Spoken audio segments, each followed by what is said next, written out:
Year 1340 of the Shire Reckoning, the year before the Lonely Mountain expedition was to set out.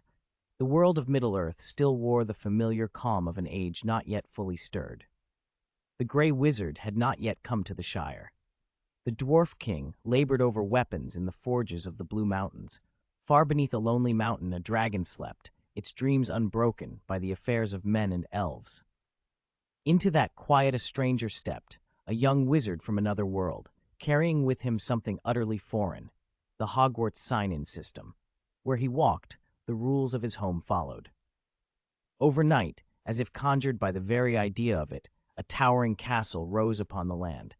Hogwarts, complete with turrets and ramparts, standing strange and majestic against the hills of Middle-earth. Broomsticks, once the stuff of children's tales there, streaked through the skies. Witches and wizards practiced charms beside rivers that had never seen such magic. Rumors spread quickly, whispered from village to forest and from cave to keep. They called him the Black-Robed Wizard. To the elves, he was an ally, patient with their lore, respectful of their forests. To the orcs, he became a scourge. To trolls, he was the stuff of terror. Whispers of his deeds, or sometimes just the sight of his cloak, were enough to turn the tide of skirmishes and send marauding bands running.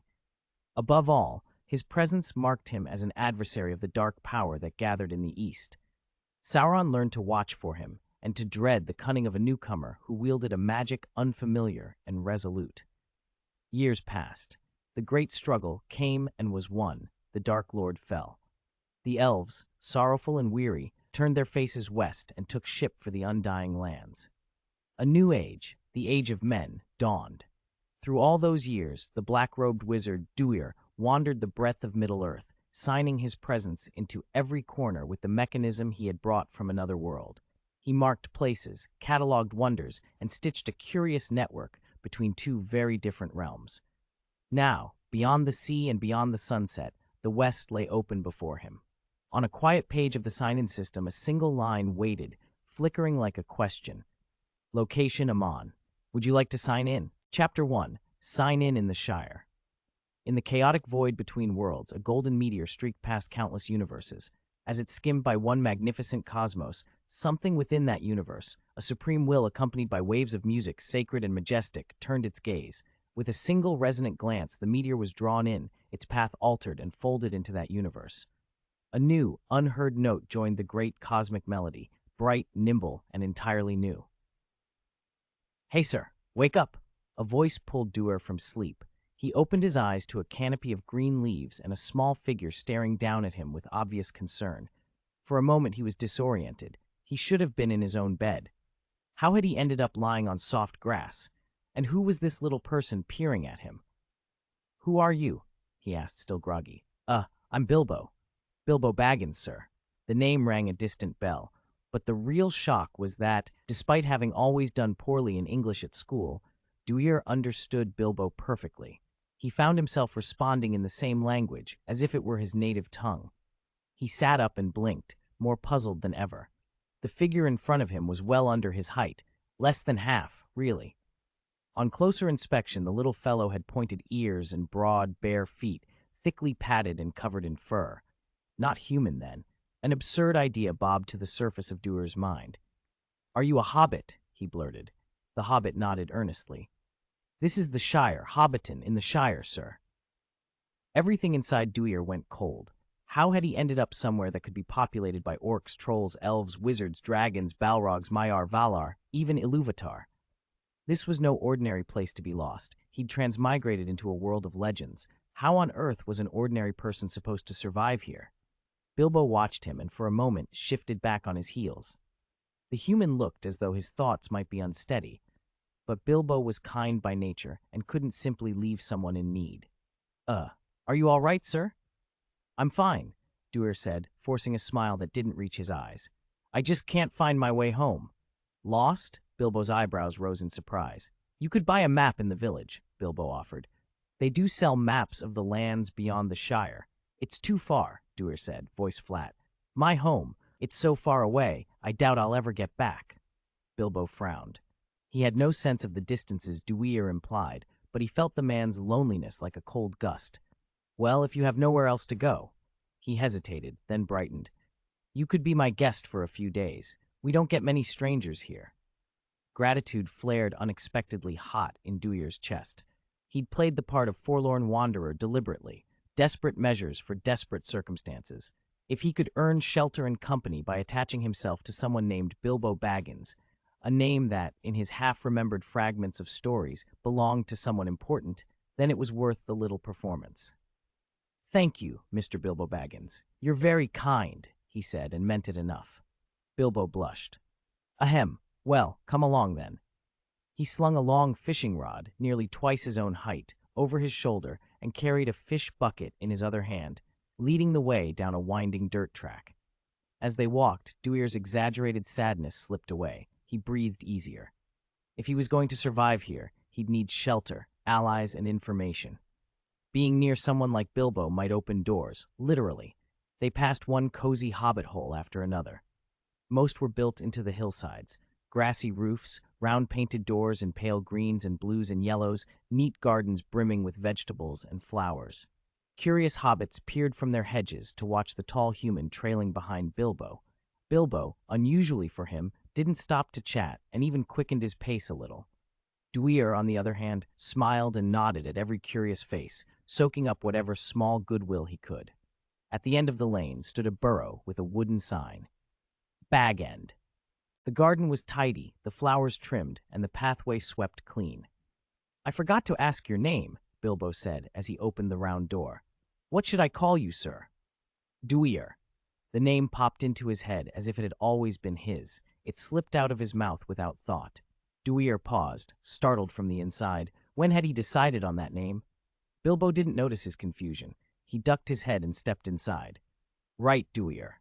Mind your head. Humans are so much taller than us, you know?"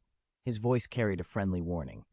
A moment later, there was a painful thud as Duir bumped his forehead on the low lintel. He clutched his head and gave a small curse. Mr. Duir, are you all right?" Bilbo called from the kitchen doorway, trying to sound concerned and failing to hide a little laugh. "I'm fine." Duir rubbed his forehead and waved him off. The hobbit hole was not made for someone who stood nearly 6 feet tall. Duir bent and ducked his way through, the ceiling low enough that he had to watch every step. Bilbo bustled about preparing a meal, and Duir sank onto a small wooden chair, trying to let the oddness of everything settle. Then, without warning, a bright prompt blinked into existence before his eyes. Hogwarts Sign-in System. Location Shire, Hobbiton, Bag End. "Sign in?" "What the hell?" Duir blurted, the words out before he could stop them. Bilbo poked his head around the kitchen door. "What's wrong, Mr. Duir?" Duir realized Bilbo hadn't seen the prompt. He blinked at the floating message, then shook his head quickly. "No, nothing." He forced his face into a casual expression as Bilbo ducked back and closed the door, humming to himself. Alone with the impossible message hovering in his vision, Duir felt something else settling in beside the confusion. The faint, electric thrill of opportunity. When Bilbo retreated back into the kitchen, Dewey let out a long sigh and turned toward the floating message still hovering by the doorway. "Hogwarts Sign-in System?" he muttered. "What does that have to do with Middle-earth? If it's a Hogwarts system, shouldn't I have transmigrated into the Harry Potter world? How on earth did I end up here?" He tapped the air, trying to make the system respond, but it remained silent. Only the entry continued to glow patiently, waiting for his choice. After a moment of doubt, Dewey went with the simplest option. "Sign in?" The text flickered, the previous lines vanishing, and a new message appeared. "Sign in successful. Magic talent unlocked. Congratulations on becoming a wizard." A sudden pressure opened inside him, like a secret chamber being unlatched. Raw, unfamiliar power surged through his limbs and bones, and something inside him broke with a muffled pop. The magic burst outward. For an instant, Dewey felt weightless. He rose a few inches off the floor, and so did everything else. Tables, chairs, the sofa, teapots, cutlery, even the little ornaments floated up as if the room had been turned inside out. "Oh my goodness," came a startled voice from the kitchen doorway. Bilbo Baggins stood there, eyes wide, mid-gesture with a plate in his hand. The plate slipped from his fingers and clattered to the floor. The sudden movement seemed to snap the levitation, and the floating objects wobbled, then fell, crashing to the carpet and creating an immediate, chaotic mess. Dewey landed awkwardly and stared at the wreckage, mortified. "I'm so sorry, Mr. Baggins. I didn't mean, it's my fault." Bilbo, after a stunned beat, rushed forward. His expression had shifted from shock to adoration. "Mr. Duir, you're a wizard," he breathed. "This is wonderful." Dewey inwardly groaned. He hadn't expected such a dramatic introduction. The next hour was spent cleaning up the tea room. Dewey would have liked to fix everything with magic, but the truth was he had raw power and no training, a wizard in name but not in skill. He was, in his own words, a squib wizard, suddenly able to use magic but lacking the knowledge of how. So he scrubbed, carried, and straightened, all by hand. Afterward, Bilbo bustled off to the kitchen and set more plates on the table. He seemed a little embarrassed. "I'm sorry, Duir," he said, fidgeting with a tea towel. "I wasn't expecting a guest. This is all I could manage tonight. Tomorrow I'll go into Hobbiton and get proper provisions. I'll make the best hobbit dinner I can for you." Dewey waved the apology away and smiled. "Bilbo, may I call you Bilbo? You don't have to be so formal. Call me Duir, and thank you for taking me in. We should be friends, right?" The relief on Bilbo's face was immediate. He obliged with a wide, sincere smile and extended a hand. "A pleasure to meet you, Duir, my friend." "Same here, Bilbo." They shook hands and warmth filled Bag End. Conversation flowed easily. Dewey asked about the Shire and the lands beyond, and Bilbo, who had never left home but loved reading travel tales, answered eagerly. He described the major roads, the east-west road from the Shire through the Brandywine Bridge, the Old Forest, and the Barrow Downs to Bree, the wilderness that stretched on to the Misty Mountains, and the route from Bree southward that bypassed the mountains toward Gondor. He even knew the date, Shire Reckoning 1340, which was Third Age 2940, the year before he would join Thorin's company. That last revelation set Dewey thinking. If Bilbo would soon be part of a band of travelers who passed through many places, forest glades and elvish lands, then joining them might be the easiest way for him to visit different locations and, if the system required it, sign in at them. Instead of hiding, perhaps he should travel. That night, after the candles were put out, Dewey lay in the little bed. It was too short for him. The blankets barely reached his knees, but it was midsummer and he wasn't cold. Moonlight slanted through the round window, mixing with the last glow of the candle beyond the passage. Crickets chirped, frogs croaked, and Bag End felt safe and small in the wide dark. He told himself to adapt. When in Rome, do as the Romans do, and resolve crept into his thoughts. If he had to survive in this world, he would learn to be stronger. Gradually his mind cleared, and he slept. He rose before dawn. Bilbo was already snoring softly in the next room. Dewey padded down the short hallway and pushed open the round door into the garden. Fresh air and flower scents greeted him. The hilltop view stretched over Hobbiton in layers of soft green. Everything here seemed scaled to small folk, low trees, short hedges, little paths that curved like embroidery. For a moment, Dewey wished he could stay. Practical worries returned. He had no wand and no spell knowledge. In theory, he was a wizard. In practice, he wasn't much different from anyone else. Reciting lines from his childhood fandom, Wingardium Leviosa, Expelliarmus, Petrificus Totalis, had no effect. Magic, he remembered, wasn't just words. It required theory, focus, and a wand to channel intent. Still, Dewey clung to the idea that willpower could do something. He thought of Harry at the zoo and Neville's burst of power under stress, unexpected magic that came from the heart more than from a practiced incantation. He picked up a small stone and concentrated until his face flushed, but nothing happened. The rock lay stubbornly on the garden path. Frustrated, he set it down and focused on a lighter target, a fallen leaf. He closed his eyes, gathered his will, and tried to push, ease, coax. At first, nothing. Then, almost imperceptibly, the leaf trembled. It lifted, as if cupped by an invisible hand, and drifted upward, swaying gently in the morning air. Dewey opened his eyes and watched it hover, a tiny triumph blooming in his chest. Chapter 3. Magic Controls Success. Dewey's face lit up. As soon as his attention wavered, the spell faltered, and the leaf he had been lifting slipped from the air and fell back to the ground. He wasn't discouraged. He held his breath, focused, and sent the leaf upward again. This time it hovered longer. He kept it aloft until his concentration broke and it drifted down.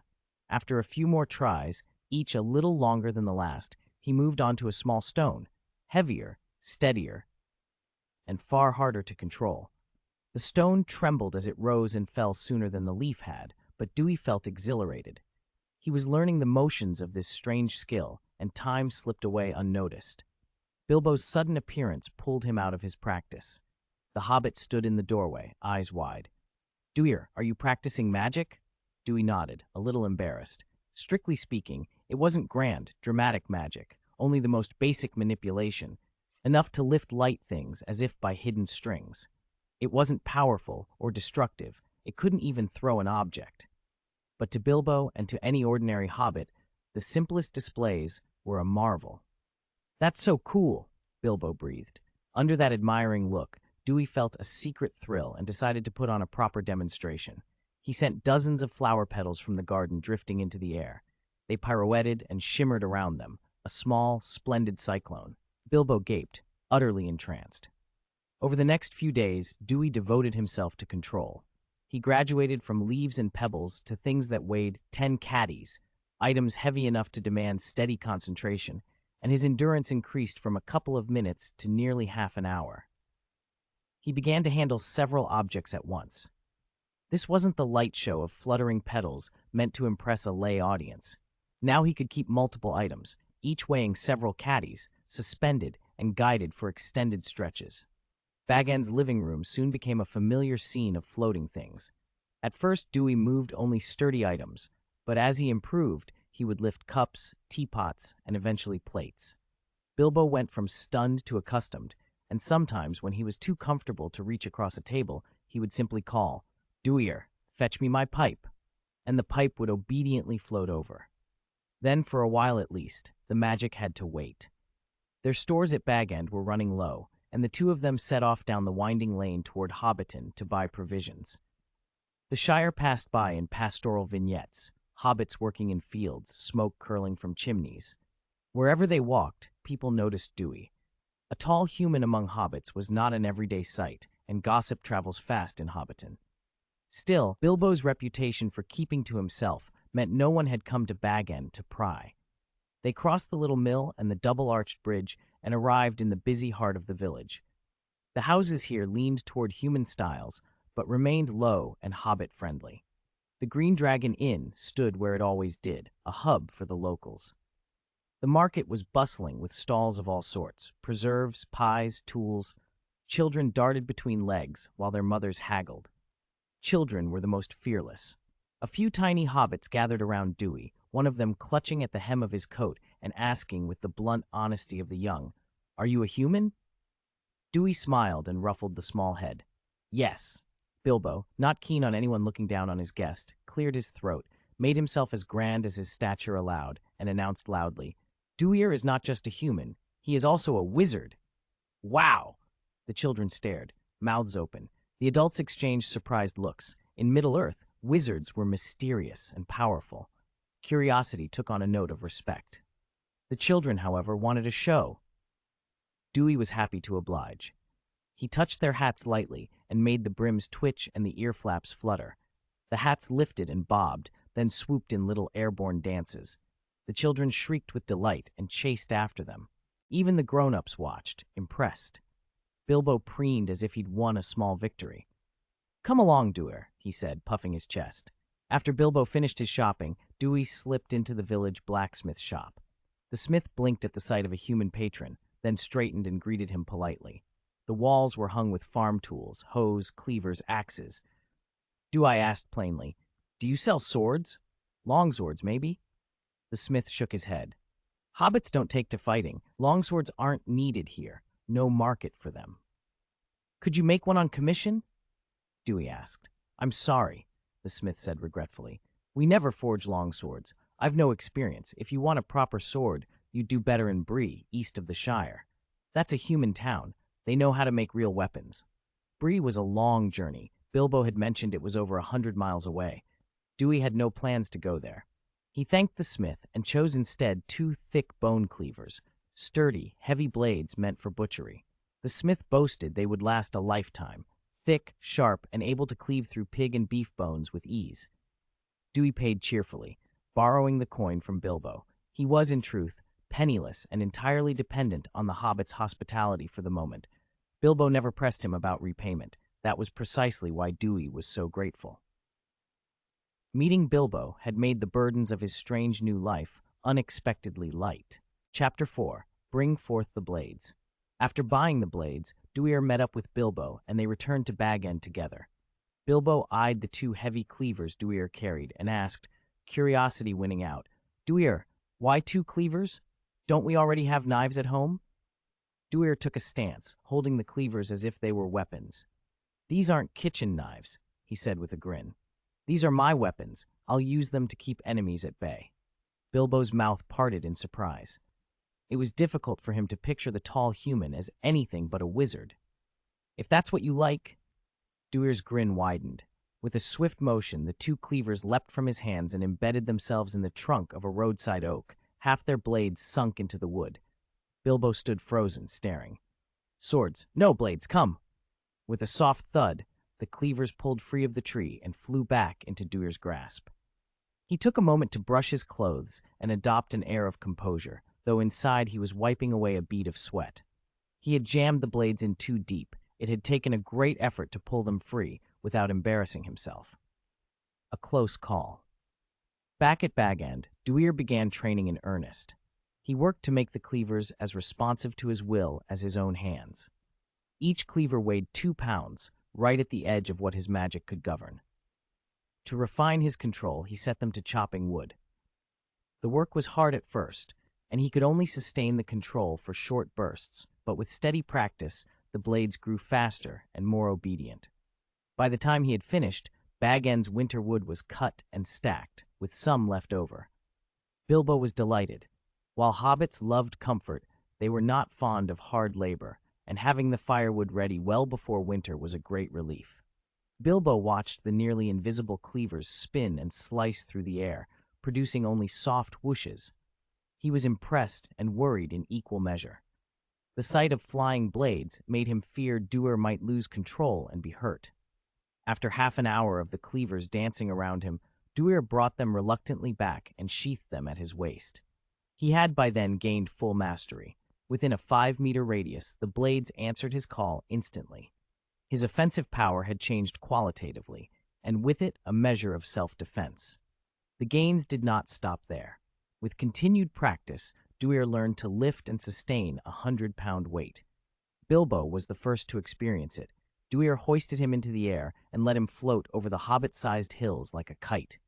Neighbors saw Bilbo drifting over the fields and talked about it for days. For a while, Bilbo was the talk of Hobbiton, and Duir, as the cause, attracted attention too. But because of whispers about his being a wizard, most folk kept their distance. Still, the name Duir the Wizard began to travel beyond Hobbiton and throughout the Shire. 2 months after arriving at Bag End, Duir announced one morning that he was leaving. "Bilbo, thank you for putting me up," he said. "I must be off." Bilbo was taken aback. "Duir, have I been a poor host? Why leave so suddenly?" Duir patted his friend's shoulder. "It's not you. I want to travel a little, see more of the Shire. I haven't been farther than Hobbiton." He winked. "And of course, if I tire of wandering, I may come back and stay for a few days. You won't turn me away, will you?" Bilbo relaxed and shook his head emphatically. "Never. You're always welcome here." "But where will you go?" Bilbo asked, concern lingering. Duir shrugged. "I haven't planned it. I'll wander and see where I end up, probably not too far at first, just around the Shire. You know it well. Are there towns you'd recommend?" Relieved that Duir would stay within the Shire, Bilbo fetched a map from his study and spread it on the table. "Start with Great Hole Town," he said, pointing west of Hobbiton.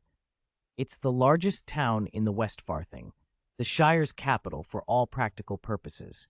The mayor's office is there, and it's the trade center, with the east-west road running through it. You'll find plenty of people and a good market." "All right, Great Hole Town it is," Duir decided. Bilbo packed Duir a large bag of food and a heavy pouch of silver coins for travel. Duir tried to refuse, but he was nearly penniless, so he accepted the gift gratefully and kept the kindness in his heart. He refused Bilbo's offer to see him to the village, though, and instead floated his pack with a minor charm so it felt weightless for the journey. Then he set off alone. He followed the east-west road westward. The path was level, and the countryside peaceful. Occasional hobbit merchants and travelers passed by, casting curious glances at the tall human. It took him a full day to reach Great Hole Town before nightfall. The place felt more like a small city than Hobbiton. Buildings were taller and sturdier, made of wood, brick, and stone. As Duir entered the town, several hobbits stopped what they were doing to stare. A stout hobbit with a handlebar mustache and a blue-feathered hat stepped forward. "Outsider," he said, "chin up. Where do you come from, and what business have you in Great Hole Town?" Chapter 5. Standard Spells. Duir met the sheriff's gaze, puzzled. "Hello, may I ask who you are?" "I'm Robin Smallborough, sheriff of Great Hole Town." Duir blinked. He hadn't expected to run into a hobbit lawman. "Hello, Sheriff Robin. I'm Duir. I've just come from Hobbiton and plan to travel around the Shire." "You're the wizard, Duir?" Robin's surprise was plain. "You know me?" Duir asked. "The news of a wizard arriving in Hobbiton spread all the way here," the sheriff said. Then, when Duir confirmed it, his demeanor shifted from curious to welcoming. "I didn't expect you to come to Great Hole Town. Please, come with me." Sheriff Robin led Duir to the town's only inn, the Bird and Baby. Aside from its peculiar name, the place posed a practical problem for Duir. The ceilings were low enough that he could easily bang his head, and the beds were made for hobbits. The innkeeper joined two beds together so Duir could at least lie down and stretch his legs. A system prompt flickered into his mind as if on a screen. Hogwarts Sign-in System, located in Shire, Great Hole Town. "Do you wish to sign in?" Duir grinned and answered before he thought. "Sign in. Sign in successful. Congratulations on obtaining the Hogwarts First Year Charms textbook, Standard Book of Spells, Grade 1. An illusory spell book materialized and hovered in front of him, its pages turning at his will. Duir opened it eagerly. The First Year Charms textbook was straightforward, only 5 basic spells: Lumos, the levitation charm, Incendio, Alohomora, and Reparo. None were offensive, but that suited him fine.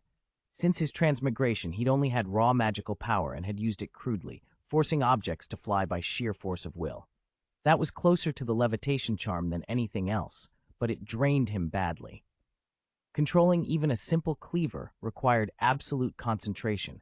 If he focused on moving a weapon, he was an exposed target. Spells, by contrast, felt like anchors. Aside from the moment of casting, once the effect was in place, he needed only to sustain the flow of power. It was far steadier. He flipped through the book and started with the simplest spell, Lumos. He read the principles, memorized the incantation and the wrist movement, then tried to cast. Lumos. Without a wand, he mimicked the proper flourish with his empty hand. The first attempt did nothing. That didn't discourage him. Wandless casting was a difficult technique. Most wizards couldn't do it. They were barely capable of silent casting, let alone producing true wandless effects. Without a wand, most wizards fought almost like muggles. But Duir kept at it. A tiny spark hovered at the tip of his finger, no bigger than a firefly, then winked out. The brief success made him more determined. Lumos. This time a steady white light blossomed at his fingertip, like a small candle, and stayed. He couldn't hide his grin. The next day, Sheriff Robin was proud to show off his town. He introduced Duir to the municipal hall, where the town's modest administration met, and arranged a friendly audience with the Shire's mayor. The Shire's governance was informal by outside standards. Each village largely governed itself according to ancient customs, and the mayor's role was mostly ceremonial, holding feasts, overseeing the post, and keeping the peace. Mayors were elected every 7 years, usually as a matter of local tradition rather than politics. They also visited the Matham House, the Shire's museum. In Hobbit speech, a Matham was something useless you couldn't bear to let go of, so the Matham House collected objects every Hobbit considered too valuable to throw away, but not useful enough to keep at home. Duir expected knickknacks and old pottery, but he found himself staring at weapons and armor. "Those are a bow and arrows said to be from an elf," Sheriff Robin explained as Duir lingered before a longbow. The wood had an orange-yellow sheen, as hard as iron, yet springy, and fine carvings ran along its limbs. "An elf bow here?" Duir murmured in surprise. "And over here," Robin continued, leading him to a display of armor and axes, supposedly worked by dwarves. The armor looked hobbit-sized, but bore the scars of battle, deep cuts and dents in places where a hobbit's ribs and shoulders would be. Duir had trouble imagining who could have forced such peaceful folk into war. The last item made him stop entirely, a vest of shining silver chainmail, woven from countless interlocking rings. It fell softly like cloth, but seemed impossibly strong. The vest was large, clearly meant for a taller figure, someone of Duir's build. "It said dwarves made that chainmail," the sheriff said. "They say a knife can't cut it and fire can't melt it, but it's too big for us hobbits, so it's kept here." Duir stared. As a squishy, unarmored wizard, he desperately needed protection. He could think of nothing better than that mail.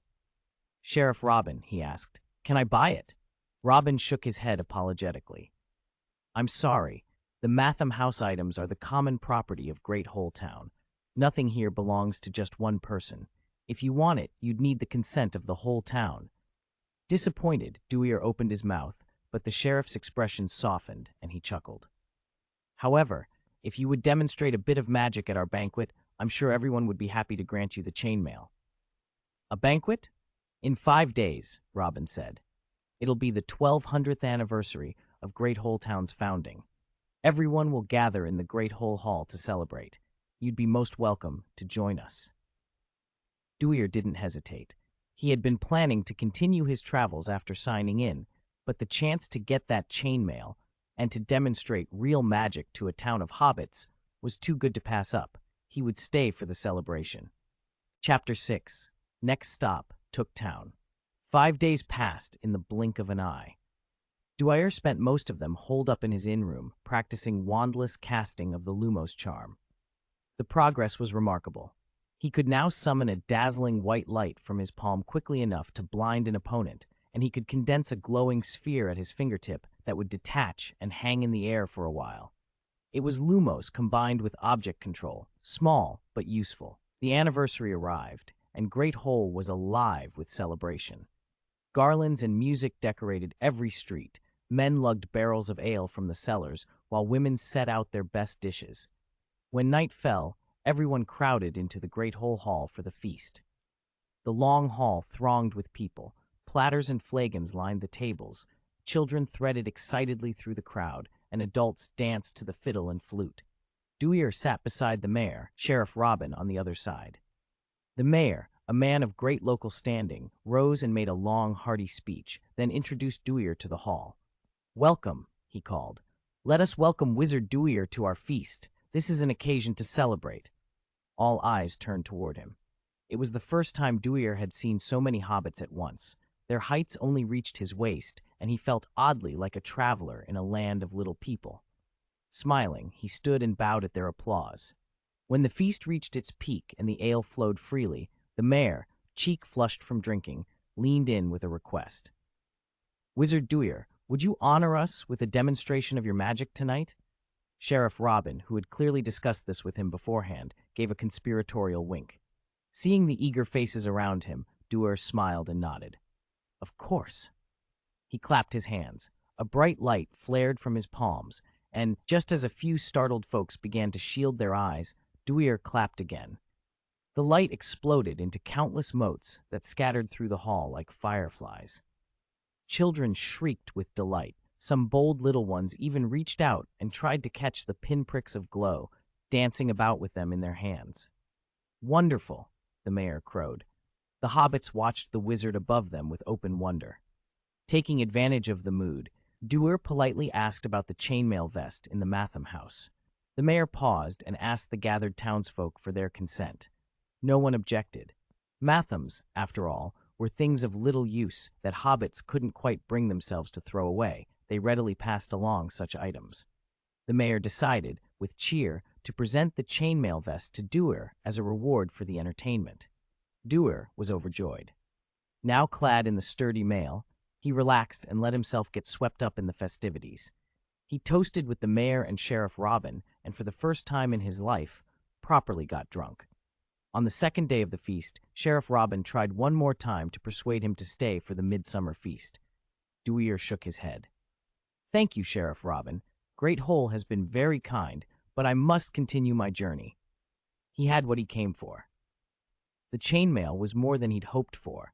When he had tested it earlier by striking it with two cleavers, the blades left no mark while the edges were the ones nicked. Wearing it now, he felt much safer.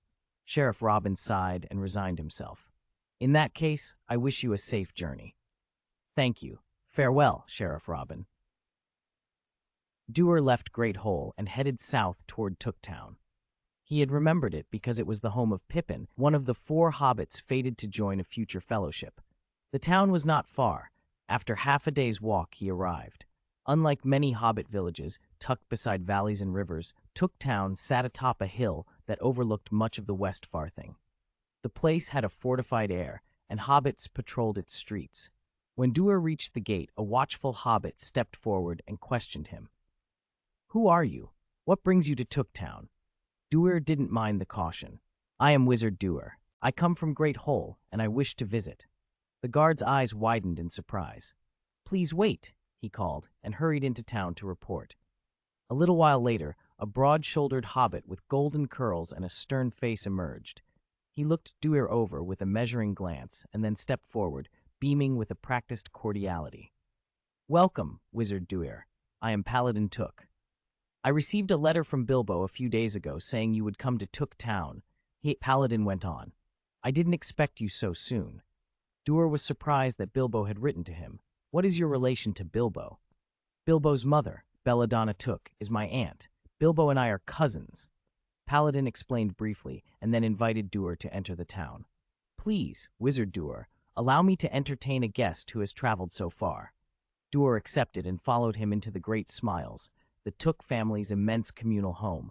It was like an enlarged Bag End, a labyrinth of tunnels and spacious rooms, an underground household where many Tooks lived. Paladin's suite was the largest and most splendid, befitting the head of the family and the hereditary lord of Tooktown and its lands. The Tooks were prominent and wealthy, long-serving members of the Shire Council. A number of them had been Tines of the Shire. They were also different from other hobbits, more adventurous, more inclined to risk, and that spirit was part of why Gandalf once marked Bilbo as a suitable companion for adventure. Hogwarts Sign-in System. Location Shire, Tooktown. Do you want to sign in? Duir watched Paladin Took with a quiet smile as the little box on his palm registered his latest sign-in. "Sign-in successful. Congratulations on obtaining prank spells, bringing a little fun to your life," the device chirped. Prank spells? The title made Duir's interest spike. He forced himself to be polite. He was a guest after all, and slipped the book back into his cloak to read in private later. "This is my wife Rosalie," Paladin announced, and then added with pride, "and this is my son, Paladin II. It's a pleasure to meet you all. I am Wizard Duir." Duir inclined his head and smiled. He introduced himself properly, but most of his attention drifted to the 7-year-old boy. Like his father, the child had golden curls and the furry, leathery feet of a Took. Duir felt a strange, warm twinge of fate. He hadn't met the future members of the Fellowship yet, but here were their ancestors. Rosalie was soft-spoken and hospitable. After serving tea to their guest, she bustled off to prepare supper. Little Paladin watched Duir with restless curiosity, eyes rolling as he tried to contain himself. "Wizard Duir, what kind of magic can you do?" the boy asked. "Don't be rude, Paladin," his father scolded, then apologized to Duir with a sheepish look. Duir waved away the remark. Performing a few tricks had become a polite way to entertain new hosts, and perhaps a way to earn coin once the funds Bill had given him ran out. Duir lifted his hand just enough to make the boy float a few inches off the floor. Paladin gasped, then delightedly flailed his arms and legs in midair. Paladin Took stood stunned for a long moment, then broke into a grin. That evening, after a meal fit for a Took and a string of kindly, curious conversations with family members, Duir was shown to the guest room. Finally alone, he retrieved the newly signed book and opened it. Prank spells was exactly what it sounded like, tricks and japes, but useful ones. There was Densogio, which forced the victim's front teeth to grow until they hung like daggers and silenced them. Tarantalegra, which made the target's legs dance uncontrollably until they couldn't stop. Dangerous if left unchecked, much like Anderson's red shoes. Rictusempra, a tickling curse that left a victim laughing, limp, and helpless, possibly to laugh themselves to death. flagrate, which inflamed the skin to fiery pain, and a leg-locking curse that fused the legs together so a person could only hop. On paper, these were pranks, but used in the right situation, even against non-magic folk, they could be potent. Duir really wanted to practice them. He set the book aside for the night, already planning. Over the next few days, at Paladin Took's introductions, Duir met more of the Took family. The great smiles were full of relatives, hundreds of Tooks, all hospitable and eager to know the wizard. Every house he visited offered food and invitations to stay. At one massive family banquet in the Great Smeals, Duir found himself before a dozen wide-eyed children, all waiting to be amazed. He grinned and pointed at the first child. Tarantalegra. A flash of red light flew from his palm and struck the boy. The child stiffened, then broke into an uncontrollable, gleeful jig. "Cool!" the other children shouted. "Next!" Duir called. "Me!" the second child yelled, pushing forward. Duir obliged. The spell struck true, and the boy's feet began a merry, unstoppable tap. Laughter and dancing spread through the line as each child begged for a turn. The adults looked on not with disapproval, but with an almost conspiratorial eagerness, ready to rush into the dance themselves. Duir had to bite back a smile. Practicing spells on hobbit children yielded very different results than practicing on spiders. If he'd had a game-style proficiency panel hovering in front of him, he imagined it would have flashed. Proficiency +1. Not long after that stay, Duir set off again. Paladin Took insisted on sending him on his way with a gift, a pony-drawn carriage. Duir accepted gratefully. Hobbits raised ponies to be obliging and steady drivers. Once set on a road, they tended to follow it on their own. Tucked in the carriage in front of him was a small cage containing a nervous little mouse. Paladin had caught it at Duir's request. It would be the practice target for the prank spells. Duir had reasons for starting with these tricks. Densojo could silence an enemy. Rictusempra could render someone helpless with laughter. Tarantalegra could stop an attacker by forcing them to dance. Leg-locking could immobilize a foe. Flagrate could create a painful distraction. Useful on the road. He began with the Rictusempra, practice in vocal control and timing, and repeated it again and again as the carriage rocked over the lane. Rictusempra, he intoned. Again, Rictusempra. The pony plodded on, the wheels creaked, and the road unrolled. At first, nothing happened. Duir tried the incantation until his throat felt dry. Finally, the little mouse let out a tiny, breathless squeak, then another, and then a peal of laughter that sounded like a hiccup. Duir watched, heart in his throat, and when the mouse began to tremble with breathless mirth, he snapped the counterword and broke the spell. He'd stopped it with seconds to spare. The mouse, exhausted but alive, collapsed into a shaking, harmless heap.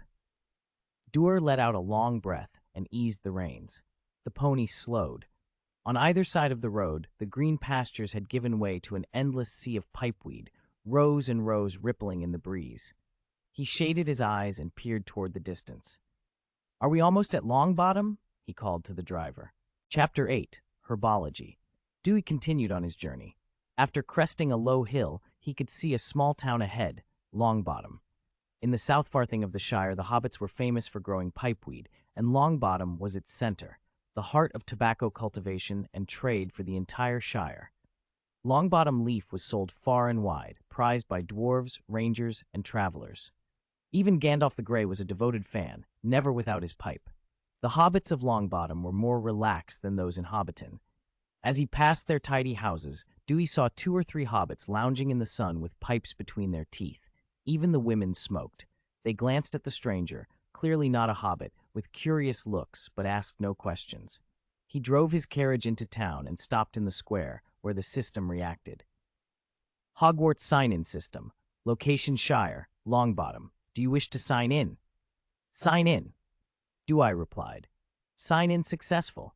Congratulations on receiving the first-year herbology textbook, 1,000 magical herbs and fungi. Duir blinked. He hadn't expected a herbology textbook for a sign-in reward and felt a little disappointed. Herbology taught identification and cultivation of magical plants. It didn't directly increase strength. Worse, this was herbology from the Harry Potter world, and many of those plants might not exist in Middle-earth. He wasn't sure how useful it would be. Still, curiosity drove him to open the book. As a compulsory subject at Hogwarts, herbology covered both magical and ordinary plants and fungi, how to care for them, how to use them, and what magical properties they could have. It was closely linked with potions. What Dewey had assumed would be little more than a popular guide turned out to be far more useful. The textbook not only described magical plants and their cultivation, but also explained how ordinary plants could be cultivated into magical ones. The book used the white fresh plant and the Baishan elixir as an example. Baishan elixir, extracted from the white fresh, was a common restorative in the wizarding world, able to heal wounds quickly. When Ron was splinched during apparition, Hermione used Baishan elixir to heal him. White fresh itself wasn't rare in the Muggle world. It was even used as a common medicinal plant. What made the wizarding version extraordinary was that wizards could, by applying herbology techniques, cultivate ordinary white fresh into magically potent material. Most magical herbs had mundane counterparts. The difference was simply whether they possessed magical properties. The key was cultivation.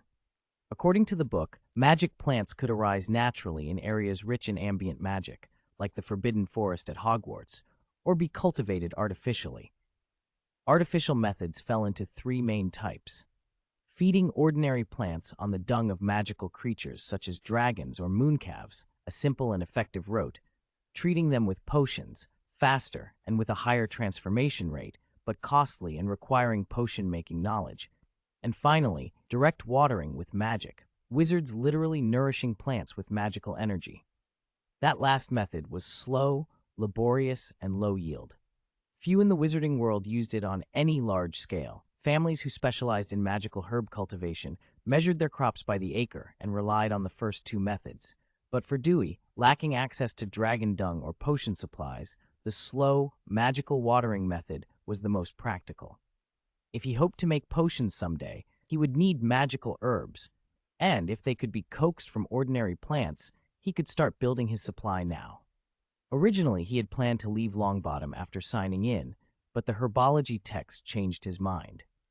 He went into a tobacco shop and bought a large pack of Longbottom leaf, Bilbo's favorite, to send on later. Then, casually, he asked the shopkeeper, "Do you know where I could buy living white fresh plants?" The owner gave him a strange look.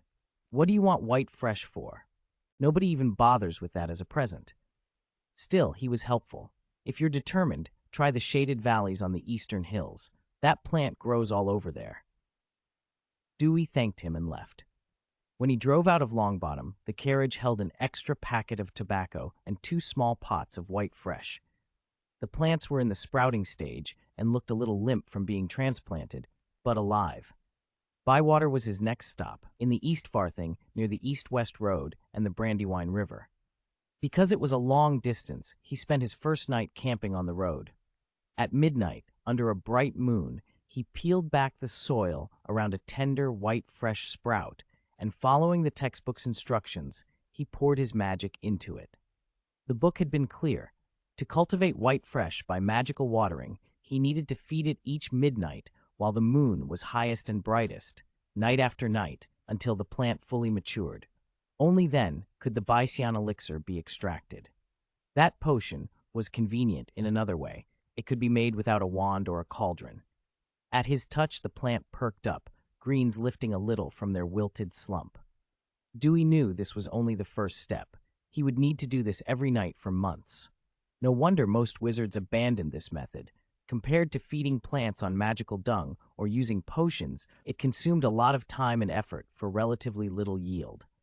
A family cultivating herbs by the acre could never hope to sustain such labor-intensive watering by magic, but for one man with a few pots, it was feasible. They drove through the night and reached Bywater at dawn.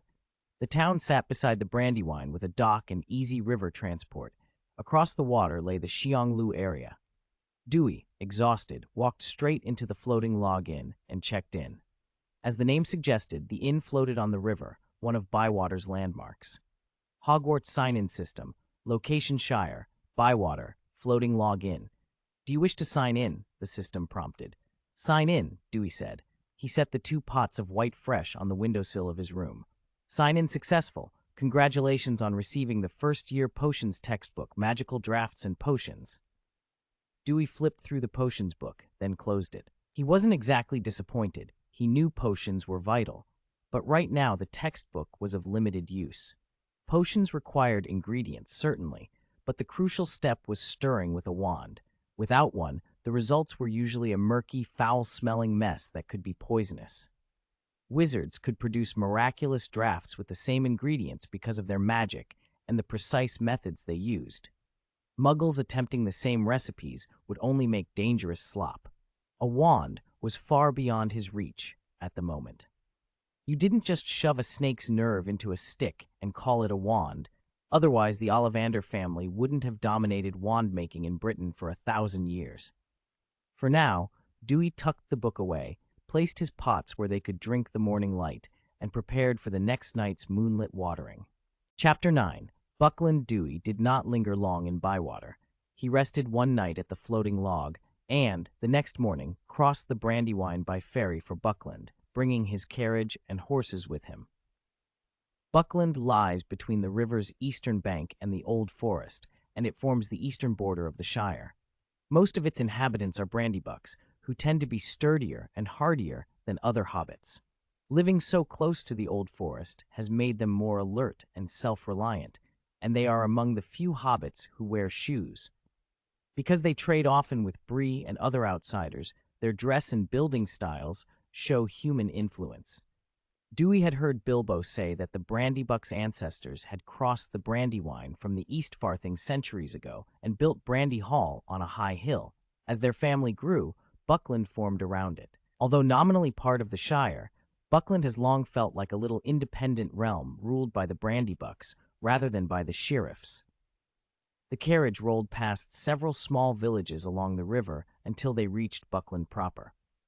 From the road, Dewey could see the great hedge that marks Buckland's boundary with the Old Forest, a tall, dense wall of greenery that runs on, keeping town and wood apart. There were stories about that hedge. When the first hobbits cleared land between the river and the forest, they drove back some trees and built the hedge between their homes and the woods. The Old Forest did not take kindly to it. The trees there are not ordinary trees. They are thinking, moving things.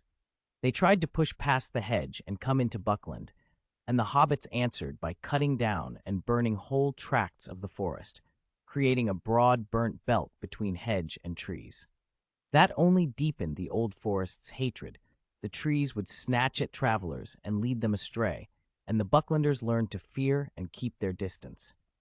No one from Buckland ever climbed the hedge into the forest, at least no one in living memory. Dewey could not help but wonder about those trees. He knew, in the wizarding world, wand-making is divided between core and shaft. Cores come from rare magical creatures, phoenix feather, dragon heartstring, unicorn hair, while the shaft must be made from a suitable wood. Wand-makers often find trees that harbor small creatures called bowtruckles and use their wood. Bowtruckles did not exist in Middle-earth, so if Dewey ever wanted to make his own wand here, he would need another way to find wandwood. The Old Forest's trees, being alive and strange, seemed a promising possibility. Dewey liked to think ahead. The more places he visited, the more likely he was to learn how to make a wand. For now, he resolved to begin collecting materials when he could. He followed Ferry Road up Buckland Hill to the town itself, a cluster of wooden houses with, at the highest and most central point, the great hollowed smile of Brandy Hall. Dewey checked the slip of paper he had been given as he walked. "Ferry Road, number 35, he murmured, picking out the numbered doors until he stopped in front of a round green door set in a neat garden gate. He knocked. "Coming," called a voice from within, and the door opened to reveal a young hobbit with brown curly hair looking at him with curiosity. "Who are you?" Dewey bowed slightly to put himself on the same level and smiled. "Is this Mr. Drogo Baggins? My name is Dewey. I am a wizard, and I come with Bilbo Baggins's greetings." Drogo's face lit up. "I know of you. Bilbo wrote to say you might call. Do come in." He stepped aside and welcomed Dewey into a cozy room whose layout and comforts reminded Dewey of Bag End. Dewey ducked under a low beam and took a seat, while Drogo bustled about bringing out biscuits and sweetmeats. They talked of Bilbo and of Dewey's travels. Drogo and Bilbo were cousins and kept in touch by letter, and when Drogo heard that Dewey had already been to Hobbiton, Tookland, Longbottom, and Bywater, he listened with open, envious eyes. Hobbits traveled so little that Dewey's tales made him eager to learn more. He invited the wizard to stay. Dewey did. Over the next few days, by Drogo's introductions, he met the head of the Brandybucks and was shown Brandy Hall. When he signed the registry there, the Hogwarts Sign-in System registered the location. Hogwarts Sign-in System, location Shire, Buckland, Brandy Hall. Do you want to sign in? Sign in. Sign in successful. Congratulations. You have obtained the Hogwarts Defense Against the Dark Arts textbook, Dark Forces, A Guide to Self-Protection. Dark Forces, A Guide to Self-Protection described many dark beings and included practical defensive spells, the Knockback Jinx, Petrificus Totalis, Expelliarmus, the Impediment Jinx, Finite Incantatum, and the Shield Charm. Dewey was pleased. The spells were mainly defensive, but all of them were immediately useful. Mastering them would considerably improve his ability to defend himself. Chapter 10. First Exploration of the Old Forest. Early one morning, a lone figure arrived at the foot of the high hedge outside Bucklebury. The hobbits of the Xionglu area had been warned about the Old Forest since childhood. Its trees were spoken of as dangerous and strange, and few ever drew near the great hedge. Centuries ago, the hobbits had planted that barrier to hold the forest back, a continuous row of thick, towering hedgerows stretching in a grand arc from the Brandywine past the Willow for more than 20 miles. Today, it rose like a stone wall of green. Dewey walked several miles along the hedge, but could not find a single gap or weak place, and there was no way to climb its sheer height. With no other option, he drew the two cleavers at his waist. They leapt from his hands, became spinning blades, and began to carve at the hedge. Leaves and branches flew as the knives whirred, and a hole was cut through, a few meters deep and just large enough for one person. Through the opening, Dewey could see the old forest. He slipped through. Between the hedge and the first trees lay a roughly 100-foot-wide buffer. No sapling dared grow there, only weeds. The scorched ground still bore faint traces of fire.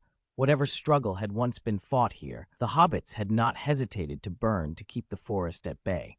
He stepped across the bare strip and into the old forest itself. The moment he passed the line of trees, a pressure settled over him, like countless hostile eyes watching. The trunks were ancient and massive, their branches twisted into claw-like shapes. The leaves seemed to whisper and conspire. Dewey kept his face calm, but his senses sharpened, running magic through him to feel the forest around him. A thick branch plunged toward his head.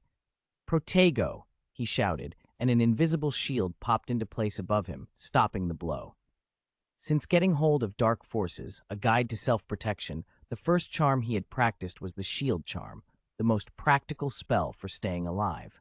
It was difficult to learn without a wand. He had spent a month practicing day and night before he could cast it reliably. That was why he had come here now, to test it. The branch missed, and the trees around him rustled as if stirred by his success. Their hostility deepened. Dewey stopped pretending to be casual. The two cleavers spun back to his hands, then darted out again at the biggest nearby trunks. He severed two straight, wrist-thick branches, one oak, one pine, controlled them to follow him, and ran. The trees did not take kindly to being dismembered. A muffled, furious groan ran through the trunks. Bark flaked away as great limbs twisted, roots buckled and burst from the earth. The ground shuddered as if a sleeping giant had rolled. Roots as thick as barrels lunged for him to trip and strike. "My goodness, all that fuss for a branch?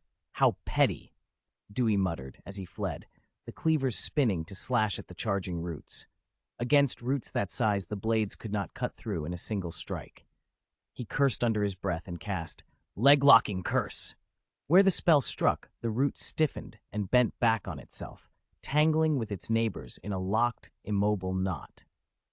Dewey grinned. He hadn't expected the curse to work on wood, but it bound the roots well enough.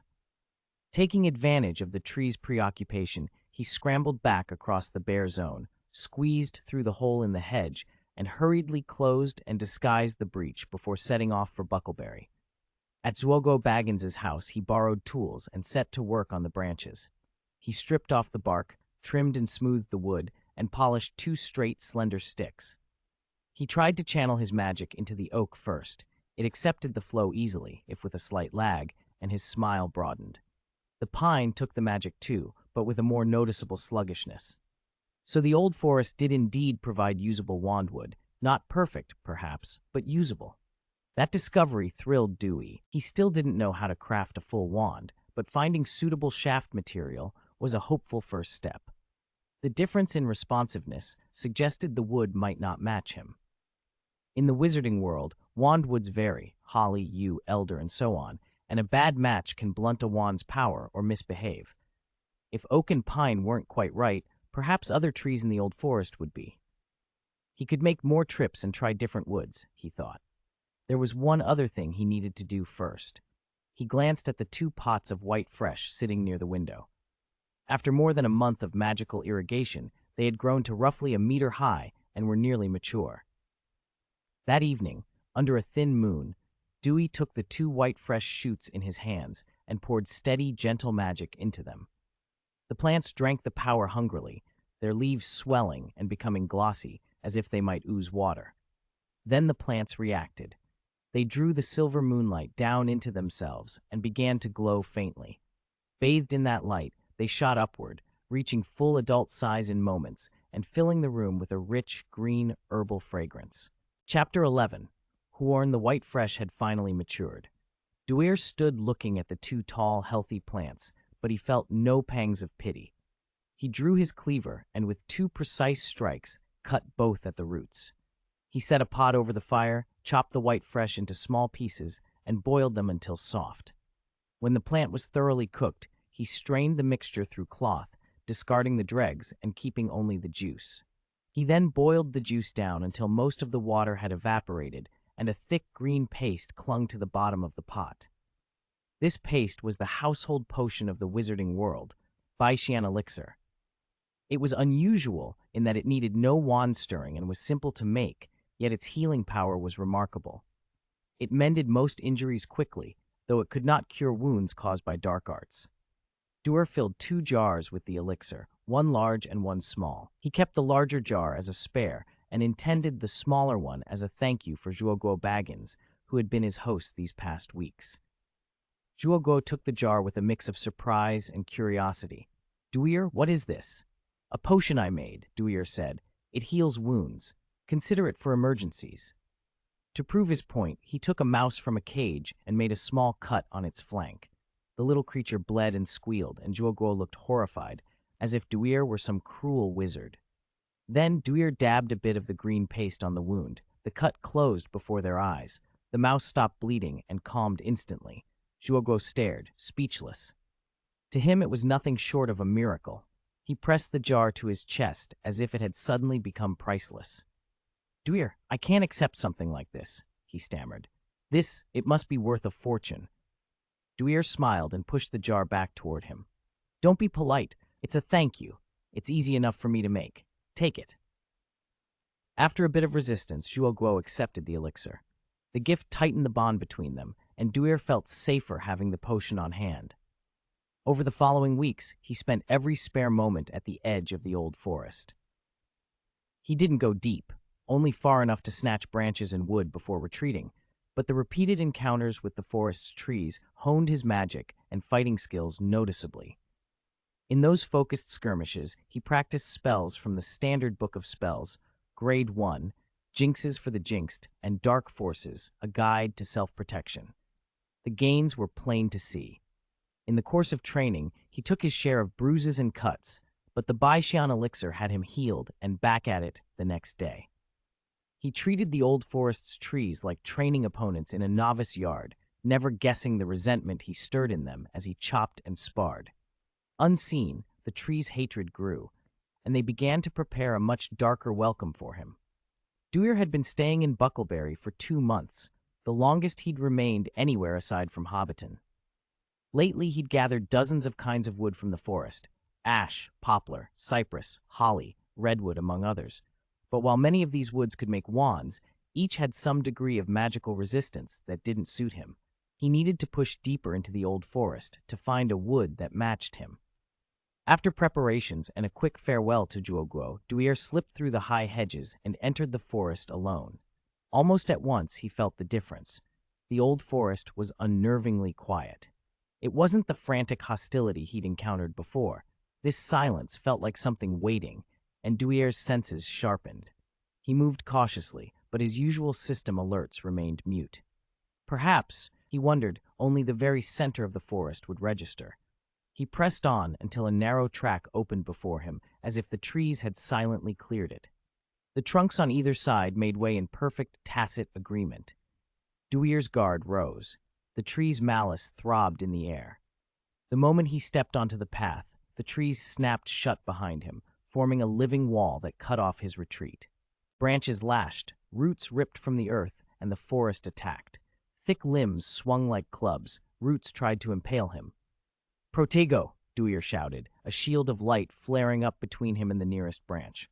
"Leglocker curse!" he barked, snaring grasping roots and binding them. "Petrificus totalis!" he cried, attempting to freeze the advancing trunks. He'd fought these trees long enough to read their tactics now, and he countered with practiced ease, even encountering species he hadn't seen before. But the onslaught kept coming. More trunks pushed in from all sides until the only passage left led deeper into the heart of the forest. The trees had made a corridor on purpose, an invitation or a trap, and they were forcing him along it. There was no time to argue or waste energy in a forest-wide brawl.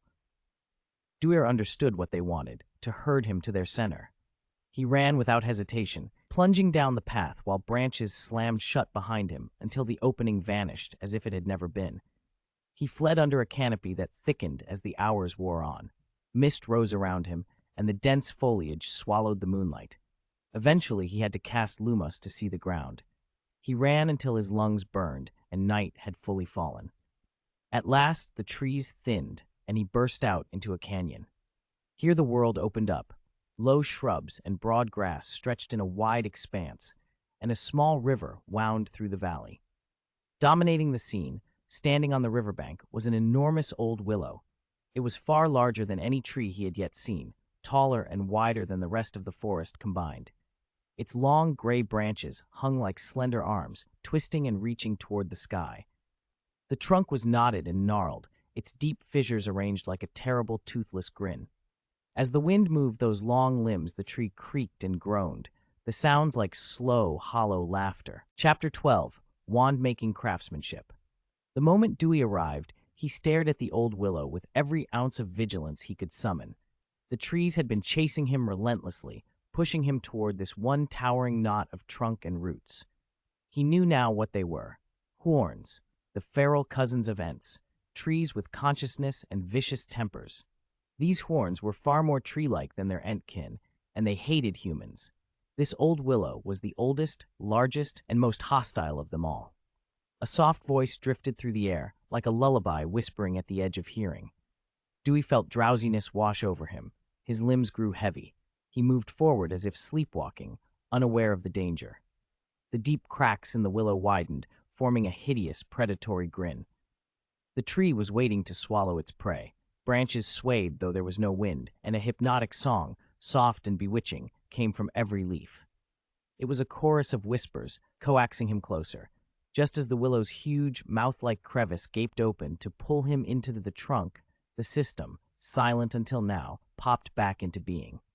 Hogwarts Sign-in System. Location Old Forest. Do you wish to sign in? Dewey's haze cleared in an instant. He reacted on instinct and fired a spell toward the split in the tree. Petrificus totalis. A white light struck the old willow. For a moment the tree stiffened and its song cut off. Relief barely touched Dewey before the willow ripped free of the spell's hold and lashed out with a massive branch. He sucked in a breath. Petrificus totalis had barely slowed it. He had chosen a stubborn opponent. Protego. An invisible shield flared into being just in time, meeting the willow's blow. The branch slammed into the barrier, sending ripples across the shield. It would not hold for long. Dewey's eyes darted to a thick carpet of fallen leaves at the tree's base. An idea struck him. Incendio, he shouted. A ball of fire shot from his hand and landed among the leaves. They caught instantly, flames leaping up and wrapping around the willow's lower trunk. Fire is a tree's greatest fear. The old willow abandoned its attack and began to thrash at the flames, flinging branches and boughs in a desperate effort to smother them. While it struggled, Dewey reached for the bone-chopping knife at his waist. It flew out, and with a clean, practiced slice, he severed a solid section of willow branch and snatched it back. Branch in hand, he turned and fled, running downstream along the Willow River as fast as his legs could carry him. Behind him, the tree's roars of rage followed, angry, bitter, full of hatred. The Willow River fed into the Brandywine River not far below, near the Xionglu area. He could not return the way he'd come, so Dewey planned to follow the Willow River down, then circle up the Brandywine to Bucklebury. But first, system, sign me in, he said as he kept moving. Sign in successful. Congratulations on obtaining Ollivander's wand-making craftsmanship. Knowledge of wand-making flooded his mind. Techniques, principles, instincts. He could already feel how to shape a wand, how to coax magic to flow through wood and core. Dewey grinned. It wasn't a tangible reward, but the craft was as good as a powerful artifact. With it, he could make a wand suited to him, and wands made a huge difference. Without one, casting terribly draining or lethal spells would be dangerously unpredictable. The Avada Kedavra he dreamed of would likely backfire and kill him if attempted without the right conduit. Oddly, the trees lining the Willow River were silent as he passed. They did not try to stop him. He suspected the old willow had been the orchestrator, but he didn't linger on it. By the time he reached the Brandywine and followed it to Bucklebury, dawn had come. "Oof, Dewey! Where on earth have you been? You look a mess!" Juogo Baggins exclaimed when Dewey stumbled in dusty and exhausted. "I went into the old forest and had a run-in with the trees," Dewey said, collapsing into a low armchair to catch his breath, then smiled as he recounted the tale. He'd kept the trip secret so Juogo wouldn't worry. "You went into the old forest?" Juogo's mouth nearly dropped. The bread he was carrying teetered. The old forest was the hobbits' version of a forbidden place, especially for those from the Xionglu area. People kept away. That Dewey had ventured there alone stunned him. After checking that Dewey still had all his limbs, he relaxed a little, though worry remained. "Are you really all right?" Dewey waved a hand. "Have you forgotten I'm a wizard?" "I'm fine. I wasn't the one who got hurt this time." After breakfast, he didn't rest. He set about processing the wood he'd brought back. The haul included chestnut, alder, laurel, elm, more than a dozen varieties, and one solid prized section from the old willow itself. He tested each piece to see how his magic interacted with it. The chestnut and several others showed resistance. A sense of obstruction pulsed through them when he tried to channel power. They weren't ideal. When he tested the willow branch, his face lit up. It had the strongest magical quality of the lot and fit him better than anything else. Magic flowed through that willow almost effortlessly and quickly. He felt it immediately. This was the wood for his wand. According to the Ollivander craft memory that had just been installed in him, wandwood not only needed natural magical affinity, it also performed best when harvested at midnight on a full moon. That timing, Ollivander explained, coaxed the fullest potential from the wood. One reason the Ollivander's wands were so renowned. Fortuitously, last night had been a full moon. He had no need to return to the old forest for another cutting. The willow branch was about a meter long and would make several wands. Dewey divided it into 3 sections and held one piece in his hand. Instantly, thanks to the new craftsmanship knowledge, the perfect shape, length, and grain for the wand came to him in a flash, an instinctive sense of how to begin working the wood. He smiled to himself. With the right material and Ollivander's guidance flowing through his mind, he could finally make a wand of his own. Chapter 13. Huorn's Attack. As the saying goes, to do a good job, you must first sharpen your tools. Duir made a special trip to the blacksmiths in Bucklebury and commissioned a set of wand-carving tools from the hobbit craftsman, built to the blueprints he had drawn. With the new tools in hand, he set to work on the willow wood he had brought back from the old forest. He peeled the bark away with a small knife and began to cut and shape the wand little by little, guided by the shape he had imagined. But his mind knew more than his hands. Wand carving is a delicate craft that demands steady concentration and absolute precision. One slip ruins the balance and feel of the wand. Unsurprisingly, his first attempt failed.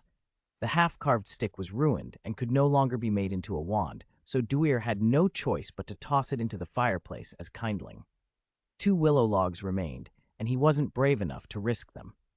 If he ruined those 2, he would have to go back into the old forest for more wood, and he wasn't confident he could fetch branches from the old willow tree again without trouble. So he turned to the pile of other timber he had brought home and practiced with that first. For 2 days he carved from plain wood. None of the wands were perfect, but his skill steadily improved. The forms began to look right. On the 3rd night after his return, a bell rang out, a sharp, piercing alarm that woke Duir and Zhuo from their sleep. Zhuo, wide-eyed, banged on Duir's door. "Duir, get up! We have to go to Brandybuck Square right now." "What's happened?" Duir asked, pulling on his clothes as he saw the panic on Zhuo's face. "That bell," Zhuo said, hurrying him along. "It's the alarm bell for Buckleberry. When it rings like that, it means we're in danger. The last time it rang was 15 years ago, when the Brandywine flooded. I don't know what's wrong now." Duir's face hardened. The old forest had always been kept separate from Buckleberry, no trouble between them for generations. Could this rebellion of the trees have anything to do with him?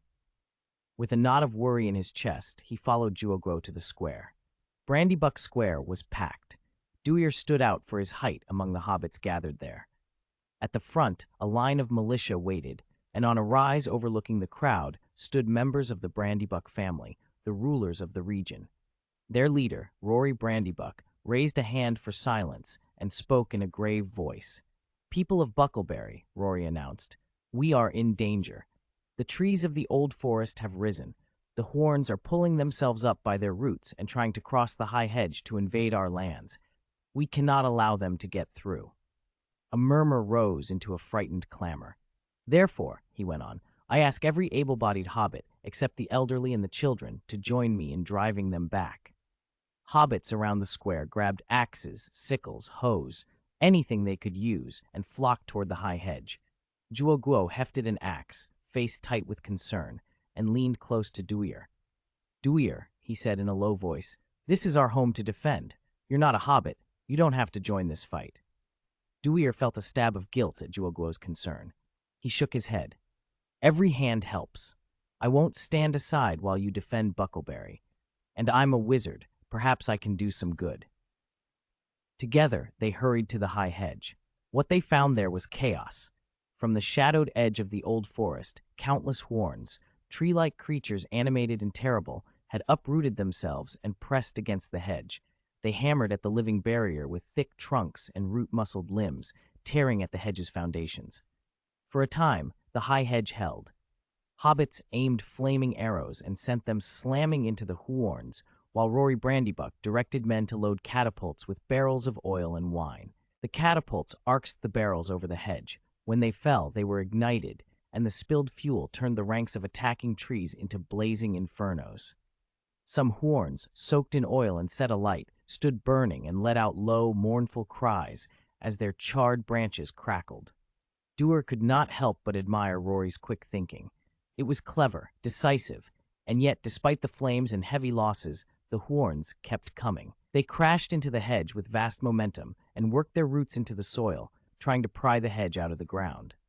The wall began to sag and gaps opened. Then, with a final violent heave, a huge breach split the high hedge. One horn lurched through. Its thick root arms swung, smashing into the stunned militia. A hobbit struck by such a blow would not stand a chance. Duir didn't hesitate. He thrust a wand he had fashioned from practiced timber into his hand and cried, "Petrificus totalis." A blinding light lanced into the night and struck the horn full in the trunk. Its motion froze mid-swing, as if turned to stone. The hobbits it had threatened staggered back, wide-eyed, and looked at Duir with a mixture of shock and gratefulness. "You all fall back," Duir called calmly. "I'll hold it." He forced his way past the militia toward the breach. He couldn't simply watch hobbits die, especially if somehow his presence in the old forest had sparked this rebellion. Spells flashed from him like sparks. "Petrificus totalis," he cried again, and another horn's limbs locked rigid. "Petrificus totalis! Expelliarmus!" A blast that threw roots and smaller branches aside, creating space where the hobbits could pull back. Duir's incantations flowed, dazzling and rapid, freezing some horns in place, blasting others backward. binding roots so they could no longer pull at the hedge. He fought as if he were standing on foreign soil of his own, determined to keep the invading trees from crossing any further. Chapter 14. The Old Willow Tree. All the hobbits who watched the scene stood frozen, eyes wide as if in a dream. On the rise above them, Rory Brandybuck stared with a mixture of shock and something like awe. He had known Duir was a wizard, but never imagined him so powerful. Duir moved through the horns as if taking a casual stroll. Where he went, the trees bent and stilled, and no one could stop him. Rory felt a twinge of regret that he had not befriended the wizard sooner, and envied that lucky fellow, Go Baggins, who had lived with Duir for so long. Even if they were not intimate companions, the mere favor of such a powerful wizard would settle a man's standing in the Shire. Rory's mind began to turn. Perhaps his daughter Dora should be allowed more contact with that young man. On the battlefield, Duir was breathing hard, his face drawn with fatigue. He had lost count of the horns he had sealed and stilled. Those he had petrified now stood like immobile trees, turning the once open plain into a sudden crowded forest. He had defended the high hedge and kept the horns from crossing into Hobbiton, but the effort had taken its toll. His throat was raw and his voice nearly gone. Still, the result justified itself, until the ground trembled. Something vast plowed out of the old forest, tearing everything before it and making a wide path through the trees. In the flickering firelight, a monstrous shape was revealed, the old willow tree. Charred black, its branches yellowed and withered, it looked like a great beast bearing its fangs and claws. A low, piercing hum seemed to surround it, full of malice. Duir's eyes narrowed. The old willow had come out, and it was enormous. Its roots, thicker and broader than its trunk, writhed like the tentacles of a giant octopus, sweeping aside the smaller trees as though they were straw. An invisible, murderous gaze fixed on him. Duir felt the certainty in his bones. The willow had chosen him as its target. He braced himself. The old willow did not pause. Its countless massive roots sank into the ground and surged forward, reaching the high hedge in long, swift bounds. The roots struck the hedge and tore it apart as if it were tissue paper. A collective intake of breath ran through the watching hobbits. This tree was 100 times worse than the horns they had seen before. How could they stop it? Duir felt the pressure crush him further. "Protego!" he cried, then forced the words of a binding charm through his parched throat. "Petrificus totalis! Petrificus totalis!" A shimmering shield rose instantly around him. The petrification spells struck at the roots, but only held them for a few breaths. The willow shattered the effects and lashed its great roots and branches at the barrier. The shield shuddered under the blows, growing faint and hairline cracks spidering across it. Any moment it might splinter. From the terraces above, the hobbits watched with clenched stomachs. Duir was in trouble. This old willow not only resisted his magic with unnatural strength, but its blows had crushing force. The shield charm would not hold much longer. Duir shouted up toward the Brandybuck rise. "Quick! Launch the oil and wine barrels! Send them this way!" Rory hesitated only briefly, then barked orders. The Brandybucks manned their catapults and loaded every wooden barrel of wine and oil. "Fire!" The machines rolled, and barrels flew like cannon shot through the night, arcing toward Duir and the raging willow. "Wingardium Leviosa!" Duir rasped. The barrels hung midair at his command. Then, with a flick of his wrist, he sent them smashing into the old willow, drenching it in wood, wine, and oil. "Incendio!" A spark leapt from his fingertip. The flames caught and spread, and in moments the old willow was a towering inferno. The blaze lit the whole plain. The fire's glow could be seen even from Bywater across the Brandywine.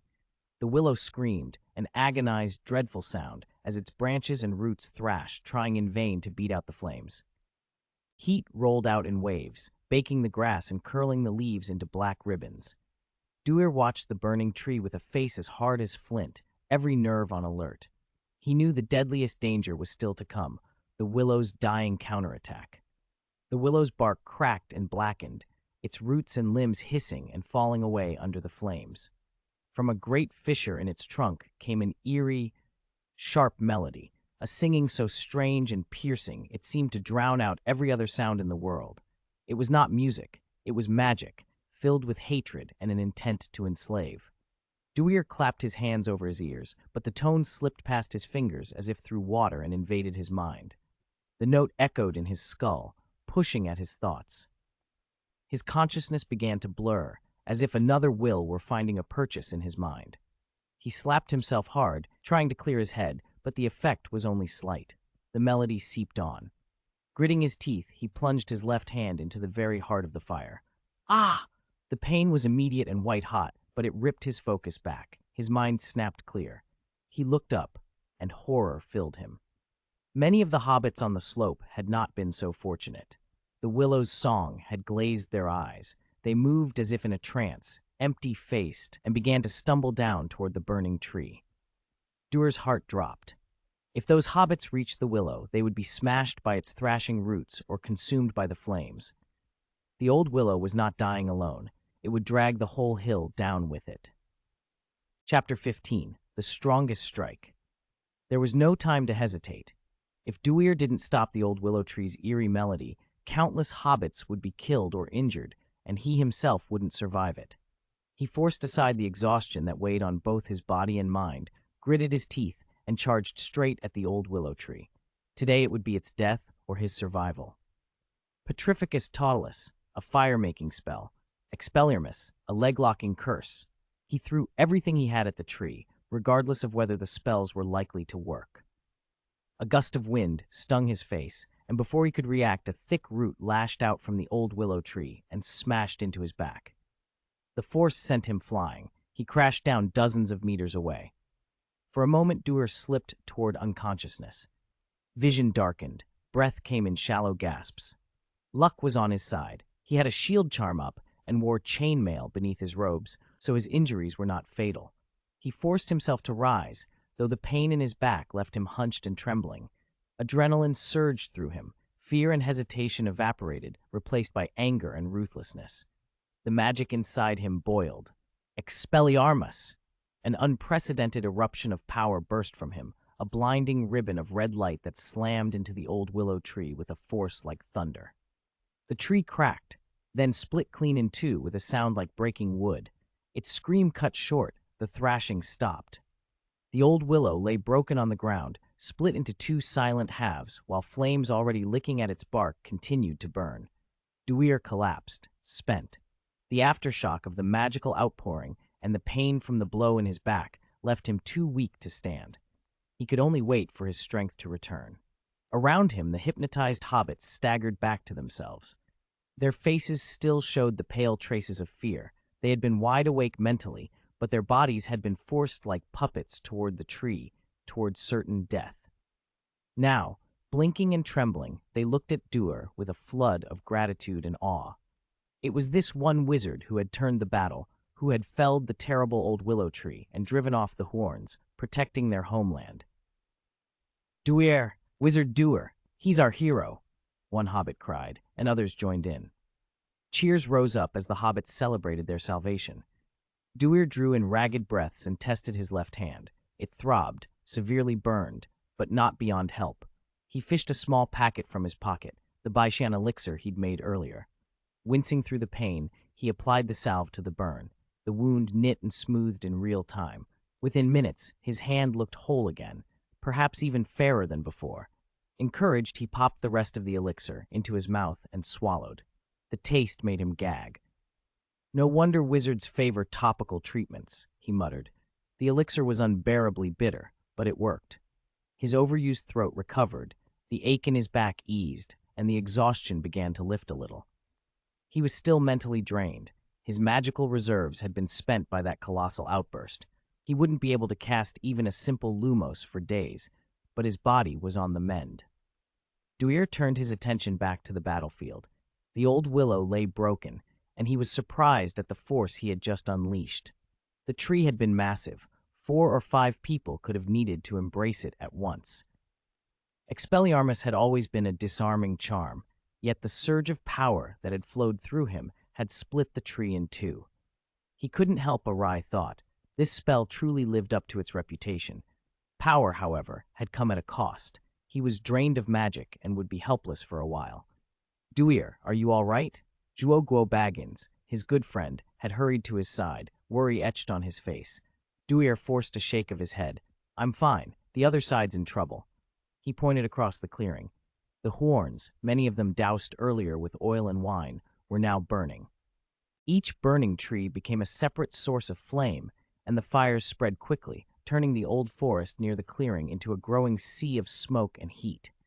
If no one put it out, the blaze could leap through the ancient trees and become a forest fire that might consume the old forest itself. Duir had no right or ability to help. He had angered these horns.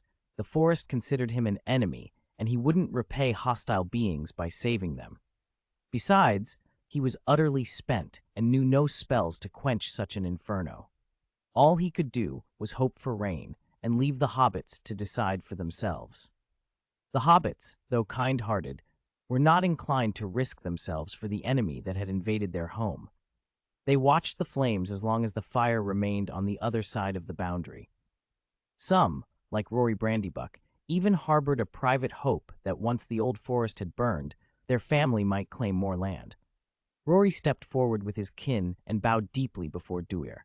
"Wizard Duir," he said, voice loud and solemn. "Thank you. If it weren't for you tonight, many of us would have been lost, and perhaps even our homes. We owe you everything." The others echoed the sentiment and saluted, including Zhuoguo Baggins. Duir felt a rush of awkwardness. He'd started the trouble. The horns' wrath had likely been triggered by him, and he felt guilty accepting their gratitude. Rory, however, made a proclamation in full Brandybuck fashion. From this day forward, Wizard Duir will be an eternal friend of this region of Jianglu. The Brandybuck family stands ready to serve you. The hobbits cheered at their lord's words, celebrating the new bond. Just as Rory was about to declare that a victory feast be held, a chill ran through the clearing. A melodious song drifted out from the old forest. Dewey's heart tightened at the sound. He had been hit by the old willow's strange singing before, and his body had developed a reflexive alarm. He braced himself for another assault, but the sound that reached him now was nothing like the willow's malicious song. It was full of joy, a man's voice humming a whimsical, carefree tune, as if amused by nothing in particular. Even from a distance, the singing felt like a kind of magic. The howling wind died down, the horns' cries faded, and the hungry forest fire that had raged a moment before began to shrink as if obedient to an unseen hand. Dewey narrowed his eyes. He felt no detectable spellwork in the air, and yet the flames sputtered out on their own. A figure emerged at the edge of the old forest as the singing drew closer. He wore a tall, battered hat with a wide brim and a long blue feather tucked into its band. He danced his way through the trees, waving arms and legs in a cheerful, comic gait. By the moonlight and the last embers glow, Dewey saw he was a little taller than a hobbit, much shorter than a man, his exact kind impossible to guess at first glance. He stomped in a pair of large yellow boots, moving like a small, determined beast searching for water. The trees seemed to part automatically for him, clearing a path. His coat was blue, his cheeks as red as apples, and a big brown beard hid the lower half of his face. His eyes were startlingly bright blue in the night. Dewey recognized him at once. Tom Bombadil, the enigmatic figure from Hobbit lore. Old songs told of the adventures of Tom Bombadil. He lived in the old forest, made no secret of his existence, and was known to the hobbits who lived on the forest's outskirts. When Frodo, Sam, and the others had gone into the old forest to avoid the Nazgul and found themselves trapped by the old willow, it was Tom who came and set them free. Even the One Ring, something that even a Maya like Gandalf treated with fear, seemed to be of no consequence to Tom. He had made it appear and vanish, and when he slipped it on his finger, it did not render him invisible or change him. He treated the ring like a trifle. With Tom's arrival, the last embers winked out. Even Huorns, whose branches had been burned black and trunks charred by the fire, were somehow spared. "Hey, trees, what are you thinking? You shouldn't have woken up," Tom called, stamping his foot. "Go back to your places, eat earth well, dig your roots deep, drink plenty of water, and fall into a deep sleep. Tom advises you not to cause trouble." Something in his voice carried an uncanny command. The trees turned as if chastened and receded into the forest, settling back into their places to recover and draw strength from the soil. When they were done, Tom returned to his light-hearted manner, Rada, skipping over the fence and coming toward the group with a laugh. "Hello, hello, hello," he greeted. "Tom, why are you here?" Rory Brandybuck stepped forward, his tone familiar enough to show they were on close terms. Tom feigned annoyance with an exaggerated groan. "Rory, you've caused me trouble," he said. "I was snug in a deep sleep with my dear wife Goldberry when the forest's wailing woke me. I couldn't let the trees disturb her sweet dreams, so I had to come out of bed and settle matters." Rory explained quickly. "Tom, I'm sorry to have disturbed you in Goldberry, but the trees attacked our home for no reason. We had to fight back. Oh, by the way, this is Wizard Duir. If it weren't for him, we'd probably have been badly hurt today." Rory gestured to Dewey. Tom looked at Duir with bright interest. "I know you, a wondrous wizard from a far land. Your magic is very interesting." His blue eyes twinkled like stars. Dewey felt his pulse skip. Who was this man who seemed to know everything? Did Tom know his true nature, that he had been transmigrated into this world? Panic fluttered, then steadied into cautious curiosity. "Hello, Mr. Bombadil," Dewey said. "I am Duir. Do you know where I come from?" Tom shook his head with an odd mixture of certainty and openness. Tom knows the name of every person, every tree, every stone upon the earth. The moment you set foot on the land, Tom knew you, but where you came from, Tom does not know that. "Still, I have seen people who call themselves wizards like you," he added. "They, too, arrived all of a sudden, but Tom can tell they come from places different than you." Dewey let out a quiet breath of relief. Tom knew he was an outsider, but not that he was a transmigrator. The other wizards Tom mentioned were almost certainly the likes of Gandalf and Saruman, beings who called themselves wizards but were actually Maya dispatched by the Valar to help Middle-earth. Their powers shaped and limited by that mission. Dewey did not dare to underestimate Tom, however. His curiosity deepened. He ran through possibilities in his head. Tom was not a dragon or a Balrog, and his height made him unlikely to be an elf. Could he be a Maya? But the One Ring's utter helplessness in Tom's hands argued otherwise. The ring, which even Gandalf treated with reverence and fear, had seemed a toy to Bombadil. That made him unlike the Maya. Nor did he fit any of the Valar, the great beings who dwell in Ammon, and he certainly did not seem to be the creator Iluvatar. That explanation felt impossible. In short, Tom Bombadil remained as inscrutable as ever. Dewey put away his questions for the moment. Whatever Tom was, his song and his presence had calmed a furious forest and saved lives. That, for now, was enough. Chapter 17, Duir, the Tree Feller. By the time Duir had answered Tom, the mysterious man had already reached the old willow. During Tom's song, the flames on the tree had died down, leaving only charred sections of trunk, blackened and lifeless in appearance. Tom Bombadil stood looking at the ruined willow, sighed, and said softly, "Old Man Willow was not always like this. Over the long years, he has watched countless kin cut and burned. That endless grief and rage drove him mad. He grew to hate every living thing that set foot in the old forest." He walked up to the stump, patted the lower half, and added, "Old Man Willow, sleep now. Remember what has happened today. Do not trouble us again, or Tom Bombadil will no longer trouble himself with whether you live or die." Duir stared in surprise at the half-stump. "Mr. Bombadil, do you mean the tree is not dead?" Tom shook his head. "Old Man Willow is the strongest of the Hjorns in the old forest. He is not easily killed unless you dig up every root and burn them. Given water and soil, he will sprout again." Duir had wanted to finish the tree off, but at Tom's words, he realized it wasn't that simple. The willow had been grievously wounded. Who knew how long it would take before it could recover and be a danger no more? He could only let it rest for now. "All right," Tom said cheerfully. "I'll take care of the lower half." With an almost eerie ease, Tom picked up the lower portion of the stump with one hand as if it weighed nothing. The sight, an ordinary man lifting what must have been tons, was both uncanny and astonishing. He smiled, then turned to Duir. "If you have time, come visit my home. Follow the Willow River upstream and you'll find my house." Duir bowed. "Thank you for the invitation. I will if I can." Tom hummed a little song as he carried the stump into the trees and vanished into the old forest. Rory Brandybuck watched him go and laughed. "No matter how many times I see him, he's always the same, always so merry." "Mr. Brandybuck," Duir asked, curious, "you know Tom well?" Rory nodded and leaned back with a smile. Many folks around here know Tom. He's unlike anything in the old forest. He's a good neighbor. He's come to the help of many who stray in. My ancestor, Gohindad Oldbuck, was aided by Tom when he first came here. That is partly why our folks settled in this area. You know who he truly is? Duir pressed. Rory's appetite for telling tales grew. Tom is ancient, older than our records. We asked once, and he would only say, Tom is Tom. If you ask where he came from, he says he was here before rivers and forests.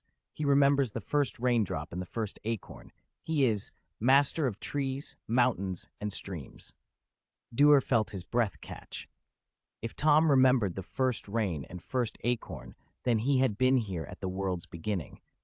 The idea that he might be some manifestation of Iluvatar flashed through Duir's mind. No Vala had ever claimed mastery of trees, mountains, and rivers in such an intimate way. For a moment his thoughts tangled, unsettled, and without a clear conclusion. He abandoned the attempt to reason it out and turned his attention instead to the remaining upper trunk of the willow. Tom had taken the lower half, leaving the blackened top. Where it had broken, Duir saw the heartwood milky white like carved jade. When he tapped it, the sound rang bright and clear, almost metallic. His eyes lit up. This heartwood was no ordinary timber. It would make an exceptional wand, far superior to common willow. But he was mentally worn out. The recent surge of magic had left him drained and his power unstable. He couldn't work it himself. Not yet. He needed help. Mr. Brandybuck, Duir said, would you have your people extract the heartwood from that trunk for me? Rory's face brightened. Of course. I'll send the best carpenters at Buckleberry and have them split it. And come to Brandy Hall tonight. We'll have a feast to celebrate. The carpenters worked, and the whole town turned out that evening. At the feast, Duir, unsurprisingly, became the center of attention. Juoguo Baggins sat next to him, and opposite sat Rory's daughter Dora. Dora's beauty had Juoguo staring at her all night. Rory stood and raised his glass. To today's hero, Duir, the tree feller. The hall cheered, all glasses raised, eyes fixed on Duir at the head table. To Duir, the tree feller, they repeated, their voices ringing through Brandy Hall. Duir smiled and returned the toast, but inwardly he cringed. The tree feller? He wished someone had asked him before pinning such a title on him. It sounded as though he'd gone about felling trees for sport. The feast ran late. Exhausted, Duir and a reluctant Juoguo trudged home, and Duir fell into a deep sleep the moment his head touched the pillow. He woke in the late afternoon, feeling better though still mentally fragile, as if his mind had been overstrained. The after effects of the magical outburst made him cautious. He resolved not to use magic for a few days until his energy settled. Unable to rely on spells for the moment, Duir occupied himself with shaping a wand by hand. Before long, there came a knock. A small party of hobbits, sent by Lord Rory, had brought the willow heartwood. Their captain explained that the trunk had been tougher and thicker than expected. Dozens of carpenters had to labor at the split to reach the core. We did not know how much you would need, the captain said. We didn't want to guess, so we brought you the whole thing. 2 hobbits set down a length of pale wood, nearly 4 to 5 meters long, about as thick as a wrist. The heartwood gleamed with a jade-like milky surface and fine grain that gave it a strange, beautiful look. It felt alive with potential, mysterious, rare, and exactly the piece a wandmaker would treasure. Chapter 18, Heading to Tom's House. When Duir saw the tree heart, his eyes brightened. A strong magic aura shimmered from it. To a wandmaker, this was the finest material imaginable. The length of it alone would yield more than a dozen wands. He reached out eagerly to lift it, and his hand sank. It felt as heavy and hard as metal or stone, and he almost dropped it. No wonder it had taken 2 men to carry it. After thanking the militiamen and seeing them off, Duir stood staring at the long log in the yard, trying to work out how to process it. He estimated it was over 4 meters long, too big to bring into the house. He planned to split it in half and cut a small section for wand making. But when he struck at it with a single blow of his knife, there was a bright ringing ding and a shower of sparks. It felt like striking an iron bar. The vibration numbed his hand, and only a faint mark remained. So hard, Duir frowned. He couldn't understand how he had managed to cut the old willow in 2 during the fight. With no other option, he turned to the hobbit carpenters for help. The craftsmen, grateful for Duir's role in driving off the trance, agreed at once and even offered to do the work for free. It took them a long, brutal effort, more than a dozen saw blades ruined, sweat pouring from their brows, before the tree heart was finally worked through and split in two. Their arms trembled with exhaustion when they finished. "Lord Duir, this is as much as I can do," one carpenter said, panting. "This wood is as hard as raw iron. If you want to process it further, ordinary tools won't do. You'd need a divine weapon or some sharp artifact to cut it properly." Duir nodded and thanked him. Feeling a bit guilty at the sight of the exhausted men, he slipped the few silver coins he had left onto the table before taking the two halves away. Back at Zuoguo Baggins's house, Duir examined the pieces with a heavy heart. Just sawing them in half had been such a struggle. Shaping them into wand cores would be far more delicate. He would need to cut, carve, and then grind the raw wood into the right size and balance, something ordinary tools clearly could not accomplish. When he voiced his worries, Rory Brandybuck laughed and offered a suggestion. "You might ask Tom Bombadil," Rory said. "He's been around longer than anyone and knows more about strange things than most. He likes to help, too. Didn't he invite you to be his guest? This is the perfect excuse to take him up on it." Duir had almost forgotten Tom's invitation. Rory was right. An ancient being like Tom might very well possess a tool, some sharp artifact or enchanted blade, that could cut the tree heart with ease. The idea stayed in Duir's mind, but he didn't rush off immediately. He spent the next month recovering from the strain of his earlier magical outburst and practicing wandcraft with other woods. Zuoguo, meanwhile, was in a different kind of trouble, love-struck. Ever since the banquet, he had been smitten with Dora Brandybuck, and he spent his days darting off to Brandy Hall, returning late and giddy. Duir complained good-naturedly that his friend preferred romance to companionship, but wished him luck. He even wondered, with a private smile, whether pushing Zuoguo and Dora together might hasten the birth of the future Frodo Baggins. A month passed in the blink of an eye. At last, after working through lots of timber, Duir completed his first wand, a 12-inch willow wand, flexible and with a perfectly clear magic circuit. He felt a rush of pride when he held it up, his first true success as a wandmaker. With that done, he no longer delayed.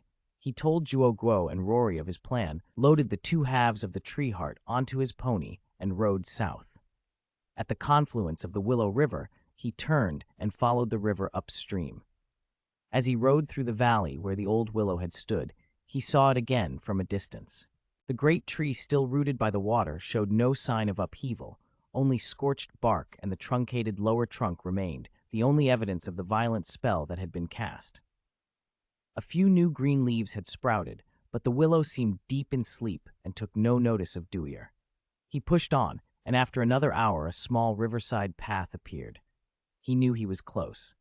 Before long, Duir saw a low house on a distant hill. Evening was falling, and its windows glowed with warm lamplight, a welcoming beacon. Tom Bombadil's house stood on the eastern edge of the old forest, where the hills of the Barrow Downs began. The Willow River wound from a deep gorge among those downs, and the house sat with neat green lawns and a garden full of flowers.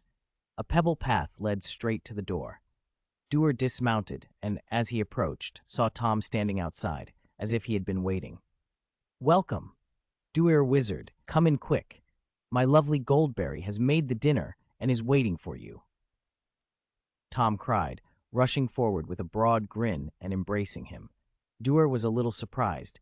He had not expected them to know he was coming. Tom led the pony to the stable and then ushered him inside. In the center of the living room, a feast was laid out, the scents making Duir's mouth water.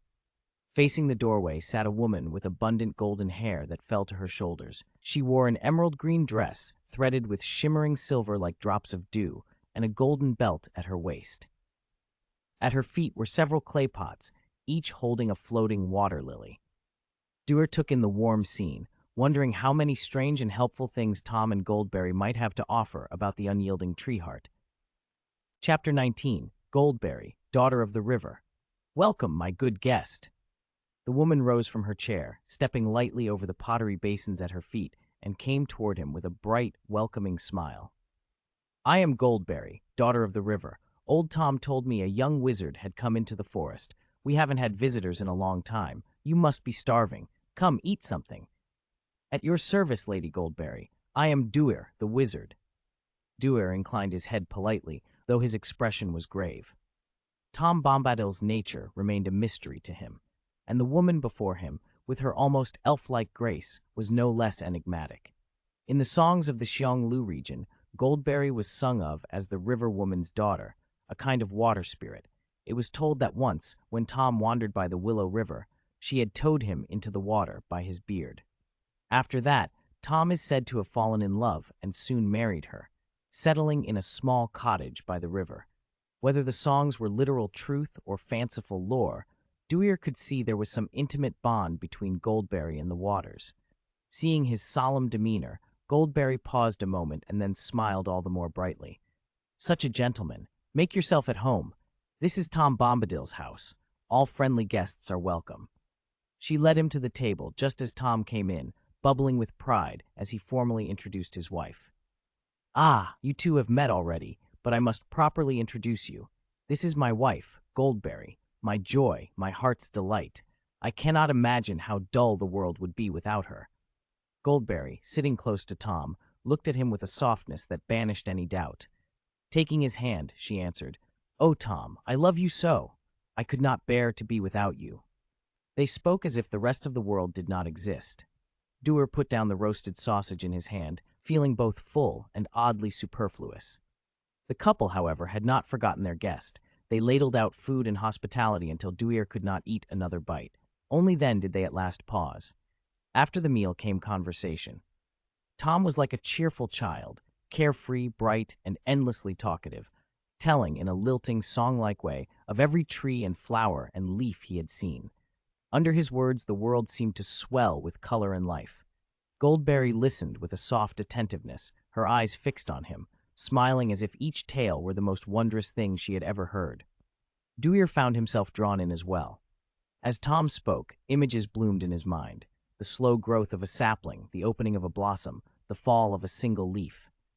He felt, in an unnameable way, as if his consciousness had seeped into those things, becoming wind, stone, root. Something within him shifted. His spirit felt less confined, cleaner and stronger. Power rose in him with a clarity he had not known before. A little of that growth spilled into the room. Green shoots pushed up through the floorboards. The wooden table and benches seemed to take root and sprout. Bright flowers unfurled along the walls. The water lilies in the pottery basins opened their petals. The change spilled outside as well. The lawn and garden burst into fresh life. When Duir came fully to himself, he found himself standing amid a suddenly wild green garden. He watched, bewildered, as Tom and Goldberry leaned over the new blossoms on the table, poking and smelling with childlike delight. Embarrassed, Duir blurted an apology. "I'm sorry, Tom, Lady Goldberry. I didn't mean for this to happen. I don't know what came over me." Tom stopped him with a chuckle, radiant. "No need for apologies, Duir. I like it. See, flowers and green all about us. It is a grand sight." He plucked a golden marigold and tucked it behind Goldberry's ear. "This suits you best, my dear." Goldberry's smile softened. She turned to Duir with amusement in her eyes. "Don't fret, Duir. You have my thanks. My lilies have all opened. What good news!" Relief rushed through Duir. He felt the surge of spirit and power still humming within him, and thought back to the strange, almost revelatory state he had slipped into while listening to Tom. It had been like a sudden nudge forward in his craft, a moment of insight that reshaped his magic. He knew, with a clear certainty, that Tom had given him this gift. He rose and bowed deeply to Tom. "I cannot express how grateful I am, Tom. Duir is at your service." Tom waved a hand as if it were no matter. "I've told stories to many who passed through, but none have had your sort of opening. No thanks needed." "And I have your thanks already," he added, pointing at the riot of blossoms. His blue eyes gleamed. "This is reward enough." Duir kept his gratitude close to his heart. He knew Tom would not demand repayment, but he resolved that should an opportunity arise, he would do whatever he could. Night fell. They set him in a guest room where the bedding was soft enough to send him to sleep at once. His gaze fell on the block of old willow heartwood he had brought with him. He meant to ask Tom about working it in the morning. Sleep came over him quickly. He woke to the sound of Goldberry's singing, a clear, water-sweet voice. After breakfast, he finally took the old piece of willow heart from his pack and asked Tom about fashioning a wand from it. Tom took the heartwood, tapped it with a finger, and listened to the bright, metallic ring. "Ah, this is willow heart, is it not? An excellent material for a wand. Do you have a way to carve it?" Duir asked. "It's as hard as iron." Tom looked thoughtful. "I could fashion it for you if you wished, but perhaps you would prefer to make your own?" Duir nodded. He wanted his first wand to be his own work. "Do you have any tools sharp enough to cut this?" Tom reached for a kitchen knife, a simple table blade, and with a casual motion he sliced through a section of the heartwood as if cutting soft bread. He handed Duir the knife and the cut piece. "Sharpness matters little here. I do not keep any famed or enchanted blades. That will do for me." Duir stared, then took the knife and tried the same on the remaining block. The blade bit nothing. It left no mark at all.